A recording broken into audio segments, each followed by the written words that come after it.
जय श्री राम मित्रों, स्वागत है आपका हमारे चैनल जेबी डिवोशन में। स्वयंवर हुआ समाप्त, यानी कि विवाह के जो पश्चात के पहले रीति रिवाज होते हैं वो हो गए पूरे। वरमाला ग्रहण कर ली है हमारे प्रभु श्री राम जी ने, और उन्होंने ये आग्रह किया है, अनुमति मांगी है राजा जनक से कि आप मेरे पिता और माता को सूचना भिजवा दीजिए ताकि मैं आगे की प्रक्रिया कर सकूं शादी की, क्योंकि विवाह से पहले बड़ों की अनुमति लेना आवश्यक होता है और उसके बिना मैं आगे नहीं बढ़ सकता। अंकल जरा वो फोन देना, वो पापा को फोन करके बताना था कि इधर कुछ कांड हो गया है। अब राजा जनक ने भाई आगे प्रस्तावित कर दिया है कि आप सूचना भिजवाइए जल्दी से। हम भी जानते हैं कितना समय लगता है, लेकिन वहां पे भगवान परशुराम आ चुके हैं। अभी बेचारी इतनी मीठी मीठी बातें हो रही थी, इतनी प्यारी प्यारी बातें हो रही थी, इतनी मर्यादा वाली बातें हो रही थी, आगे अभी रुको, किसने तोड़ा ये शिवधनुष। अब वरमाला ग्रहण के पश्चात और तुरंत ये रुकावट के लिए खेद है। हाँ। कुर्सी की पेटी बांध ले, क्योंकि लक्ष्मण जी और प्रभु श्री परशुराम जी का संवाद आने वाला है और बहुत ही बेहतरीन होने वाला है। चलिए बिना विलंब के शुरू करते हैं episode 59 part 1।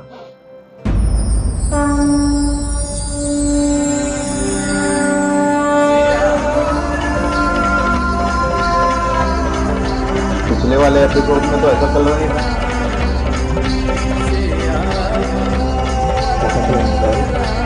Black and white type का कलर कर दिया। हाँ भाई, श्री राम और देवी सीता के मिलन की दिव्यता से समस्त ब्रह्मांड आनंदित हो उठा है। सच में स्वामी, पर एक प्रश्न है जो मैंने आपसे पहले भी पूछा था कि श्री राम ब्रह्म है, ज्ञान स्वरूप है, अविनाशी है, वो सबके हृदय में वास करने वाले हैं, फिर उन्होंने मनुष्य का शरीर क्यों धारण किया?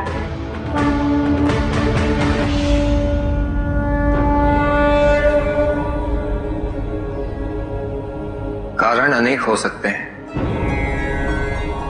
और कुछ ऐसे भी हो सकते हैं जिन्हें कोई नहीं जान सकता।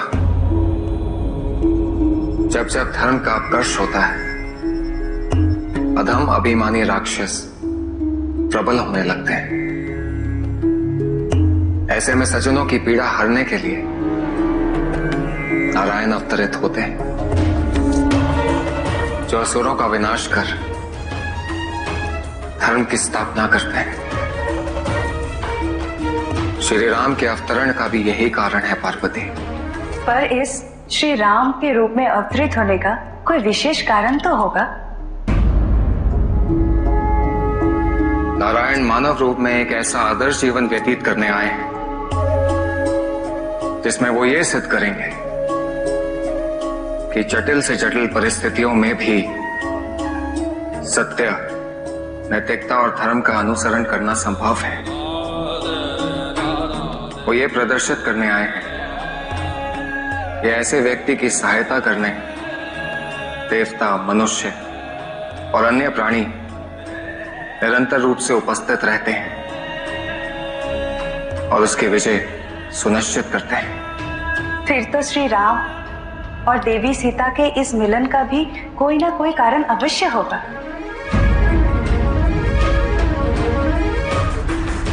अवश्य पार्वती,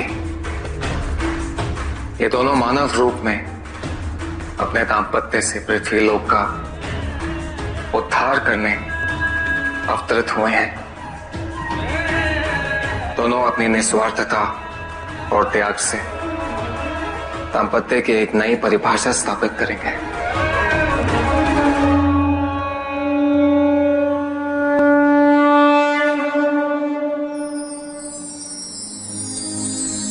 आपका विश्वास आपकी नियति बन चुका है दीदी।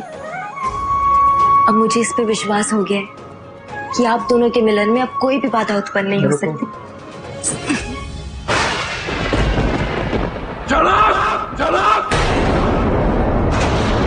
मौसम बदलने वाला है।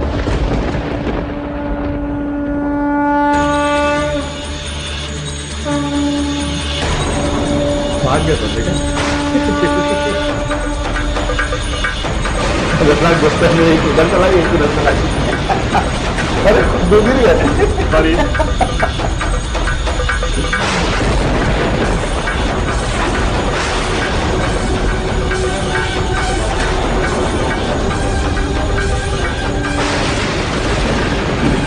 लिख दिया।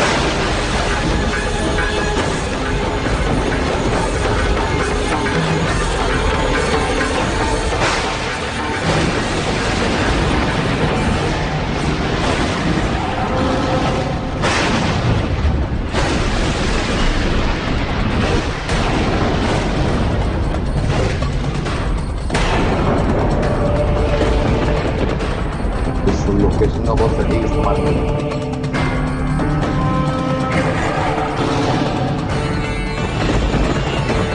क्या इस लोगों में दिखाया।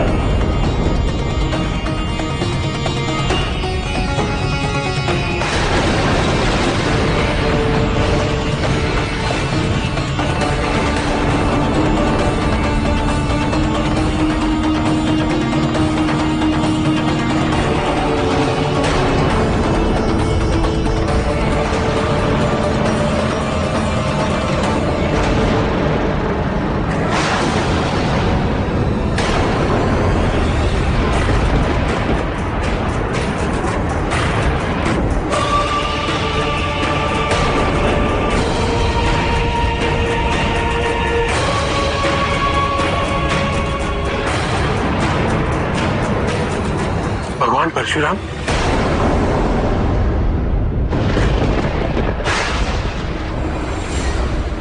मिथिला में आपका स्वागत है।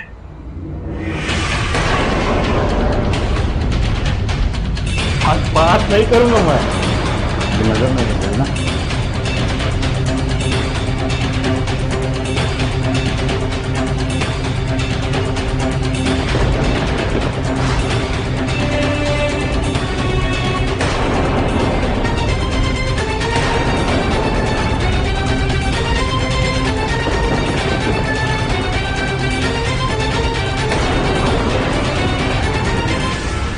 जिसने मेरे गुरु भगवान शिव के इस धनुष को भंग करने का पाप किया?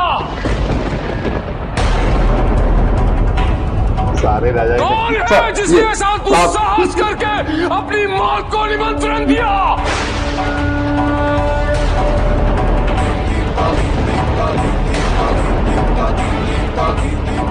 सामने आए मेरे।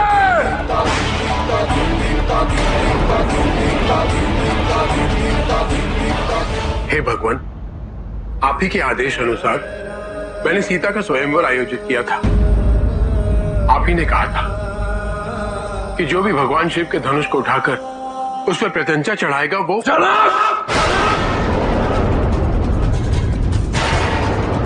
प्रत्यंचा चढ़ाने की बात हुई थी, धनुष भंग करने की नहीं। ये पाप है।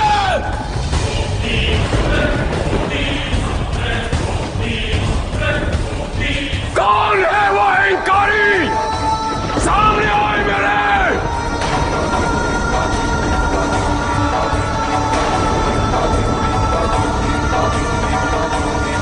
आज इसकी मृत्यु निश्चित है।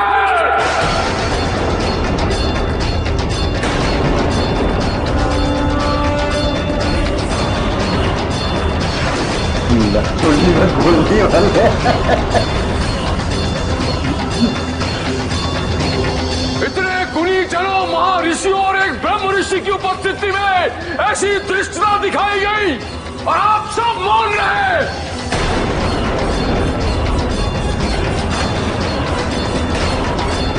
क्या कोई एक वीर नहीं इस पूरी सभा में जो मुझे सत्य कहने का साहस कर सके? मुनिवर, आपके प्रश्न समाप्त ही नहीं होते तो कोई उत्तर कैसे दे?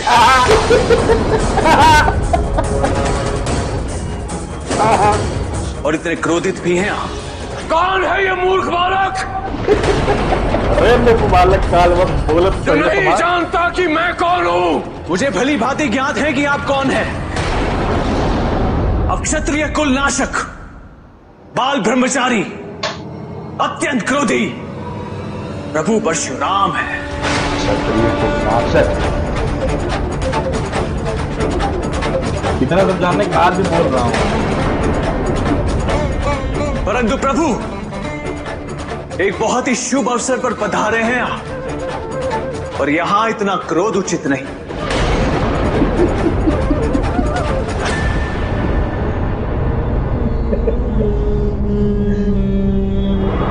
ये बालक इतना अशिष्ट क्यों है?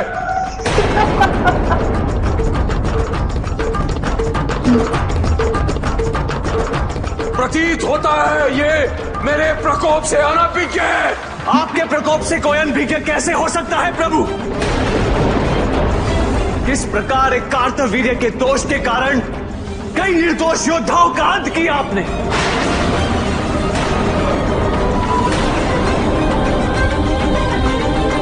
कोई योद्धा कैसे भूल सकता है?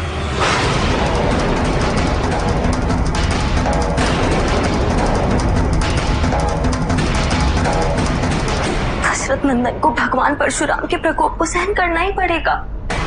दीदी, भगवान परशुराम ने पहले भी क्रोधित होकर राजाओं का संहार किया है, और जिस प्रकार आज वो क्रोधित है, वो शांत कैसे होंगे? दंड बालक! भार्गव परशुराम जी को नमन। ये कौशल नरेश महाराज दशरथ के पुत्र हैं। इस प्रकार का यहाँ पे वार्तालाप चल रहा है, वो यही चल रहा है। तुम नहीं जानते मैं कौन हूं? क्या नहीं जानता? जानता हूं आप क्षत्रिय कुल नाशक, अत्यंत क्रोधी बाल ब्रह्मचारी प्रभु परशुराम, जिन्होंने एक कार्तवीर्य के कारण अनेकों निर्दोष लोगों की प्राण लिए, योद्धाओं के प्राण। खैर, प्रभु लक्ष्मण और प्रभु परशुराम जी के बीच का ये संवाद जो है ना, ये कहीं ना कहीं ये प्रतीकात्मकता भी दिखाता है कि कैसे प्रभु नारायण अपने क्रोधी स्वभाव और अपने सौम्य स्वभाव के बीच में एक ही व्यक्ति को आने देते हैं। वो है केवल और केवल लक्ष्मण जी। किस तरीके से लक्ष्मण जी दोनों चीजों को सेग्रीगेट करके रखे हुए। मैं सौम्य दर्शन जो है, यानी प्रभु श्री रामचंद्र जी के गुण और अवतार है, उनका कवच हूं, और जो बाहरी आवरण है आप, यानी क्रोध, मोह, लोभ। कैसा क्रोध? अत्यंत बलशाली होने के कारण क्रोध। कैसा मोह? धनुष का मोह। भगवान मेरे आराध्य। अरे केवल आपके आराध्य थोड़ी ना है, पेटेंट करा रखे हैं आप, ऐसा नहीं होता। आराध्य सबके है। लेकिन शिव धनुष भंजन करने का, अच्छा यहाँ परशुराम जी के पर्सपेक्टिव से अगर बात सोचा जाए तो शिव धनुष के भंजन होने का मतलब यह है कि कोई अपने आप को ज्यादा ऐठन में है कोई आज। सबसे बड़ी बात यह है कि राजा जनक को जब उन्होंने कहा, उठाने की बात हुई थी, प्रत्यंचा चढ़ाने की बात हुई थी, तोड़ने की बात नहीं हुई थी। और सबसे बड़ी चीज मुझे अजीब ये लगा कि जैसे वो पधारे, कौन है तो वो राजा ये ना कहे ये हमने तो किया ही नहीं, हम तो ये देख रहे हैं, हम कोशिश तक हमने छुआ भी, हम तो उठेगा कहाँ। जाइए। और उसके बाद जब लक्ष्मण जी ने आक्रोश दिखाया कि हाँ पहले आप बोलना तो बंद करिए, तब तो कोई उत्तर देगा। उसके बाद कौन है अनिष्टकारी? कौन है अशिष्ट वाले? उसको आज अपनी मृत्यु प्यारी है लग रहा है, आज उसको अपने मजा बहुत आ रहा है। जिस प्रकार से अभी देखा नहीं आपने महर्षि विश्वामित्र ने नमन डाइवर्ट कर नमन। चलिए देखते हैं आगे कैसे पकड़ होंगे, क्योंकि बहुत बोलना उचित नहीं है, देखने में ज्यादा आनंद आएगा। फिलहाल इस एपिसोड को करते हैं समाप्त, शीघ्र ही मिलेंगे नए के साथ। तब तक के लिए राधे राधे।